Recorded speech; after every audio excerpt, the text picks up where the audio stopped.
Здравствуйте!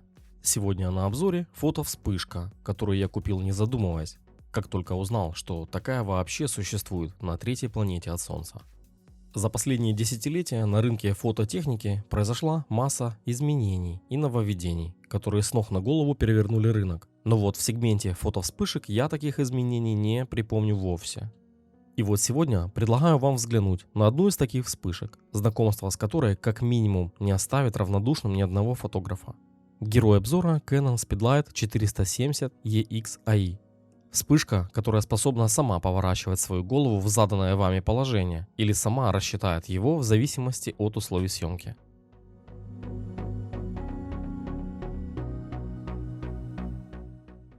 В комплекте идет краткая инструкция ко вспышке,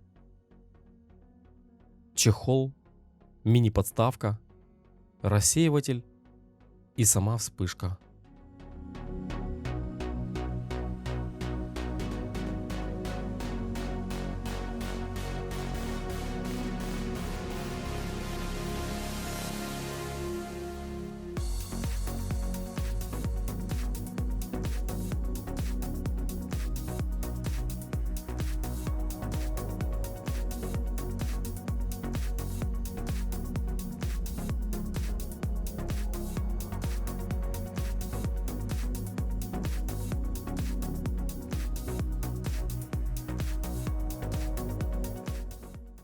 Чехол обычный, имеет крепление для ремня. Хотя вертикальный чехол, мне кажется, был бы более полезным и удобным.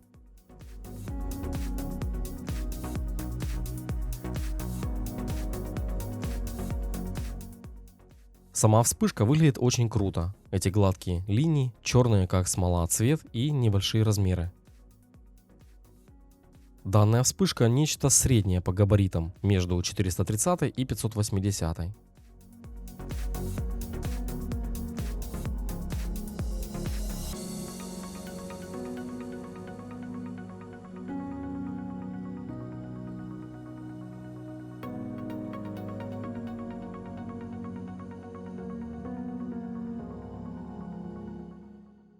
На месте, где обычно располагается механическая кнопка, фиксирующая голову, есть кнопка установки угла. Про нее позже. Благодаря отсутствию механической кнопки, вы всегда можете вручную выставить угол поворота головки, а также не бояться, что, случайно задев вспышку, вы сломаете механизм или башмак из-за того, что головка жестко зафиксирована. Также видим переключатель режимов работы, о котором тоже чуть позже. Широкоугольный отражатель есть. А вот карточки для отражения нет, к сожалению.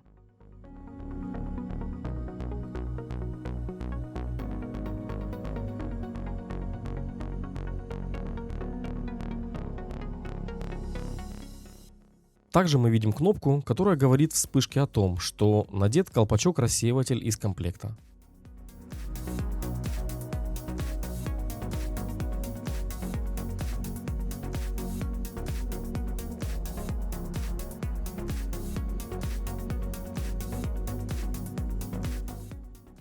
Батарейный отсек не имеет дополнительной кнопки фиксатора, так что для его открытия следует нажать на саму крышку отсека и сместить ее вниз. Аккумуляторы следует устанавливать в нее типа размера АА, то есть пальчиковые, только никель-металлогидридные или щелочные батарейки. Почему нельзя литий-ионные, спросите вы? Ну хотя бы потому, что литий-ионные гораздо дороже, а также потому, что вспышка может сильно выкачивать ток из аккумов, от чего они будут сильно нагреваться, и литий-ионные могут просто загореться. Я купил для вспышки два комплекта аккумуляторов, то есть 8 никель-металлогидридных аккумуляторов. Duracell емкостью 2600 мАч за $3 за штуку. И одного заряда комплекта мне хватает на 400-500 вспышек с максимальной мощностью вспышки. Ну, мощность, конечно, не всегда максимальная. Меню управления вспышки является стандартным для вспышек Canon, хотя и заметны некоторые изменения. Колесо прокрутки является также и 4-позиционным джойстиком. Пока вспышка заряжается между кадрами, лампа готовности вспышки не будет гореть. А если включить функцию быстрой вспышки, то она будет загораться зеленым, когда вспышка зарядится до половины установленной мощности, и загорится красным, когда зарядится полностью и будет готова к очередному кадру.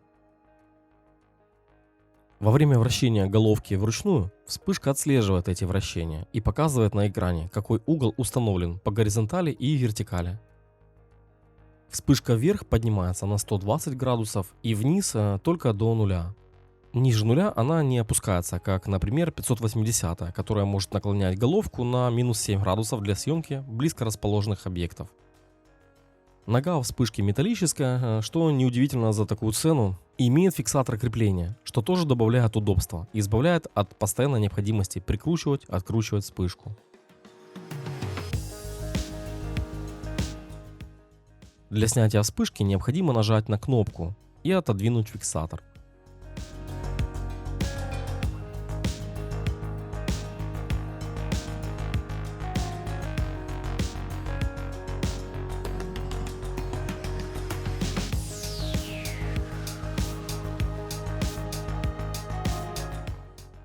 Рычажок включения вспышки оснащен положением блокировки кнопок.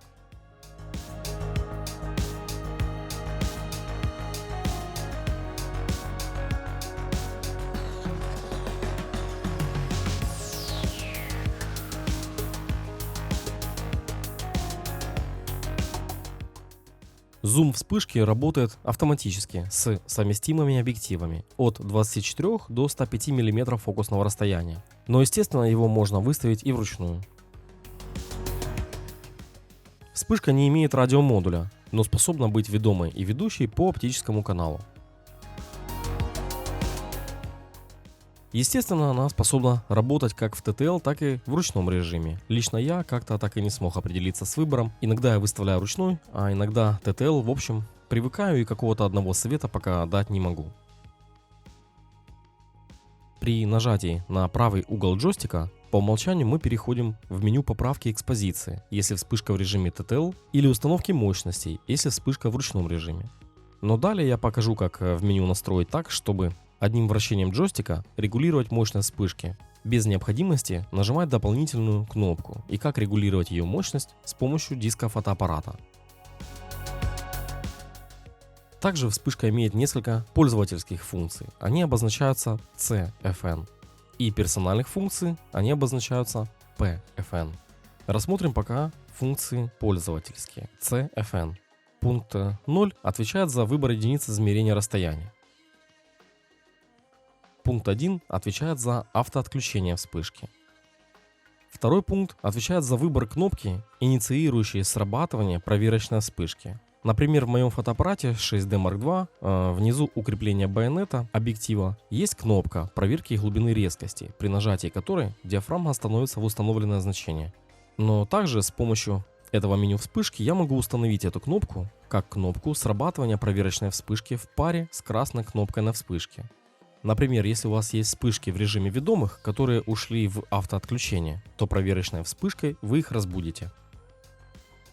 В 8 пункте меню выбирается лишь включение-выключение подсветки автофокуса, а вот метод подсветки автофокуса выбирается в другом меню. В 10 меню выбирается настройка таймера автоотключения вспышки в режиме ведомой. Пункт 11. Ведомые вспышки, которые находятся в режиме автоотключения, можно разбудить проверочной вспышкой, о чем я говорил ранее. Так вот, в этом меню вы выставляете время, в течение которого вспышки-приемники, которые уже автоотключились, могут быть разбужены проверочной вспышкой. В 13 пункте как раз и выбирается возможность простым вращением диска регулировать мощность вспышки сразу, без необходимости предварительно нажимать дополнительную кнопку вправо на джойстике. В этом меню устанавливается угол рассеивания света при вспышке. Например, если вам необходимо осветить больше центр кадра, то вы выбираете пункт 1, а если вам необходимо свести к минимуму затемнение периферийных участков, то выбирайте вариант 2, но лично у меня всегда вариант 0. В 22 пункте выбирается время работы подсветки экрана. Пункт 23. После того, как ведомая вспышка зарядится до необходимой мощности, она может вам об этом сигнализировать миганием лишь красной лампочки сзади или дополнительно морганием лампы подсветки автофокуса, которая расположена спереди вспышки. Далее переходим к настройке персональных функций PFN. Первый пункт отвечает за регулировку контрастности дисплея. Тут все просто. Во втором пункте выставляется цвет подсветки дисплея той вспышки, которая установлена на фотоаппарате и будет ведущей. В третьем пункте выбирается цвет подсветки вспышки, если она будет настроена как ведомая, то есть в качестве приемника. В четвертом пункте выбирается режим работы подсветки автофокуса. Это может быть как инфракрасная подсветка, которая больше помогает в условиях низкой освещенности лишь если объект съемки сосредоточен больше в центре кадра. Или подсветка автофокуса может быть реализована серией небольших слабых вспышек, похожих на стробоскоп. Например, для работы в полной темноте в режиме Live View, где инфракрасной подсветки может быть недостаточно. В пятом пункте включается тот самый режим быстрой вспышки, при котором у вас будет возможность подсветить сцену вспышкой, не дожидаясь полной зарядки вспышки. Например, это будет полезно в случае, когда вы только что сфотографировали кадр и тут же возникла необходимость сделать следующий, но не прошло еще достаточно времени для зарядки вспышки до установленной мощности. Да, сцена будет не настолько хорошо освещена, как бы это было при полной зарядке, но всяко лучше, чем упустить кадр полностью. При быстрой вспышке мощность ее будет равна приблизительно половине или меньше от полной мощности. В шестом пункте выставляется возможность навигации в центральном меню с помощью диска или только с помощью четырехпозиционного джойстика. Это то меню, которое вызывается нажатием центральной кнопки джойстика. То есть, если вы выбираете вариант ON, то вы сможете передвигаться по этому меню, крутя диск. А если OFF, то только передвигаясь джойстиком. В седьмом пункте выставляется максимальный угол наклона головки при автоматической съемке. Советую оставить 120 градусов, иначе для установки угла в 140 градусов вспышке придется поворачивать головку, и это знатно увеличит время готовности вспышки в полностью автоматическом режиме. В восьмом пункте задается то, как вспышка будет понимать, что ей пора поворачивать голову. И вот тут мы подходим к самому большому нововведению в этой вспышке. Это именно автоматический поворот, то есть изменение угла наклона головки вспышки и автоматическая его корректировка при изменении положения камеры в процессе полностью или полуавтоматического режима работы вспышки. Тут есть три варианта. Полностью автоматический режим, когда вспышка автоматически будет корректировать головку после каждого сделанного снимка. После двойного или одинарного полунажатия на кнопку спуска затвора фотоаппарата. Самым оптимальным, как по мне, является режим двойного полунажатия на кнопку спуска, так как на двойное полунажатие не назначено в камере никакого действия. При автоматическом режиме слишком часто вспышка пытается корректировать положение головки, и даже небольшой ее наклон вместе с фотоаппаратом уже дает ей команду поменять положение. При одинарном полунажатии вспышка будет менять положение, как только вы захотите сфокусироваться на объекте. Тоже неудобно, поэтому двойное полунажатие самый оптимальный выбор. В девятом пункте оговаривается возможность выставить вручную угол положения головки вспышки, даже в полностью ручном режиме. Полностью ручной режим – это крайне левое положение переключателя режимов вспышки, которое подписано как 0 градусов. При установке рычага в этот режим вспышка возвращается в основное свое положение в 0 градусов по всем осям и смотрит прямо. Так вот, если выставить значение 0 градусов в этом пункте, то вспышка в ручном режиме, естественно, всегда будет направлена прямо, даже если вы будете изменять положение головки вручную и нажимать кнопку установки угла. То есть при таком режиме, в каком бы ни была положении головка вспышки, она при каждой новой фокусировке камеры будет возвращаться в изначальное положение и смотреть прямо. А если вы выберете значение этого пункта Manual, то вы сможете устанавливать головку вспышки в необходимое вам положение, и вспышка будет оставаться в этом положении при условии, если вы нажмете кнопку установки угла, конечно же. Напоминаю, что головка в этом режиме не будет вращаться при изменении положения камеры. Головка останется в установленном вами положении. Это полностью ручной режим камеры.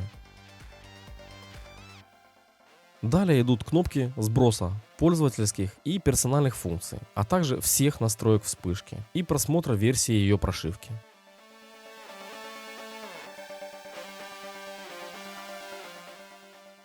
Кстати, вы можете найти настройки вспышки в настройках самого фотоаппарата и как минимум пользовательские настройки вспышки менять из меню фотоаппарата. Тем более, что в интерфейсе камеры каждый пункт гораздо понятнее расписан.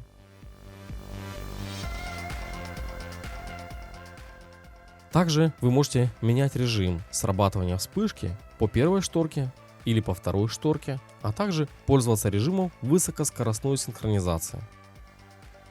Например, если вы выберете первые два варианта, то будете ограничены скоростью затвора не короче, чем 1/180 секунды. А этого бывает очень много и необходима выдержка покороче.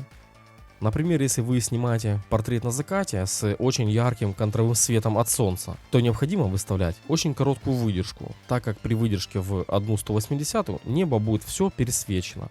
Поэтому тут выбирайте режим высокоскоростной синхронизации, выставляйте любое значение выдержки. Но учтите, что чем короче значение выдержки, тем ниже будет ведущее число вспышки.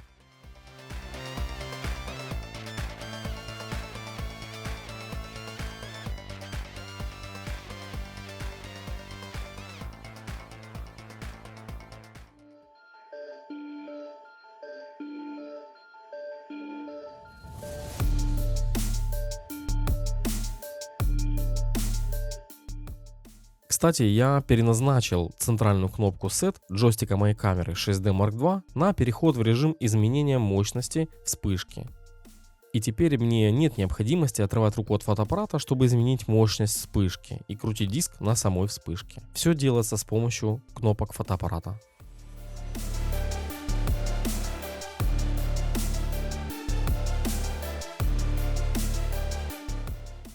Теперь давайте рассмотрим, как вспышка работает вживую. Выставляете угол, нажимаете кнопку запоминания угла и все, камера готова. И вспышка будет смотреть в установленную вами сторону, независимо от положения вашей камеры.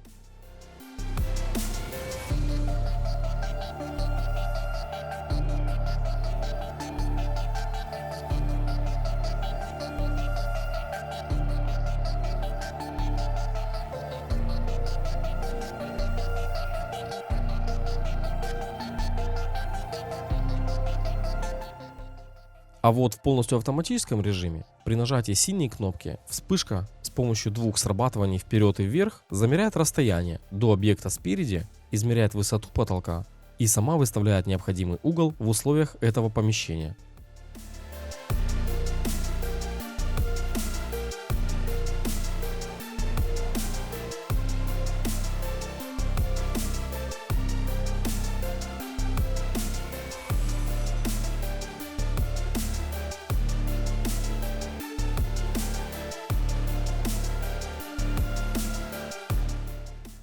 Единственный нюанс, к которому придется привыкнуть поначалу, это то, что вспышка не может сработать, пока она крутится. В видоискателе и на экранчике фотоаппарата будет такая вот надпись светиться. А также на вспышке будет быстро моргать синий светодиод.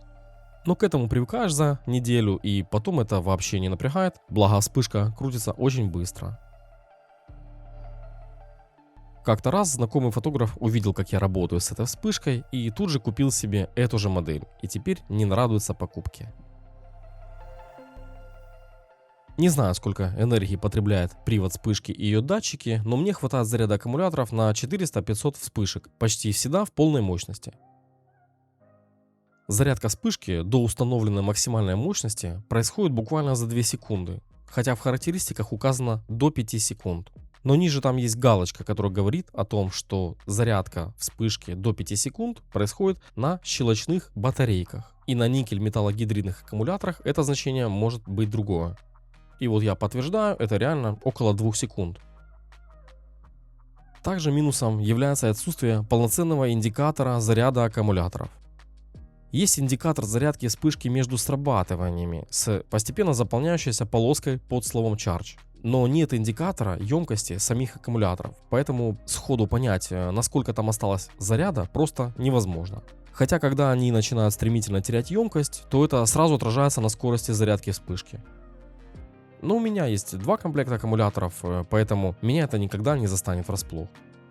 И еще я всем советую не перемешивать аккумуляторы между собой из комплекта в комплект, чтобы они равномерно комплектами изнашивались. Лампа подсветки автофокуса очень яркая. И когда я фокусируюсь, это сразу привлекает внимание людей, особенно детей, которых не заставишь смотреть в объектив. И я тут же фотографирую.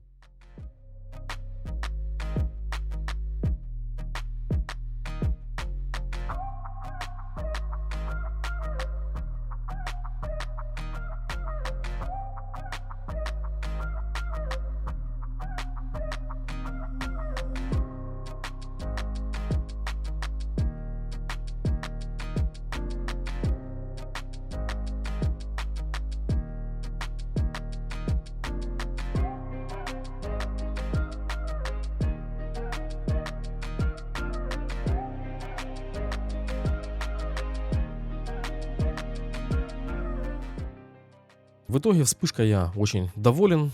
Очевидно, что полностью автоматический ее режим, он больше для новичков. И я это осознавал еще до покупки, конечно. А вот полуавтоматический режим — это просто бомба. Вспышка поворачивается сама гораздо быстрее, чем я бы делал это руками. В общем, сейчас я купил бы ее снова, не задумываясь.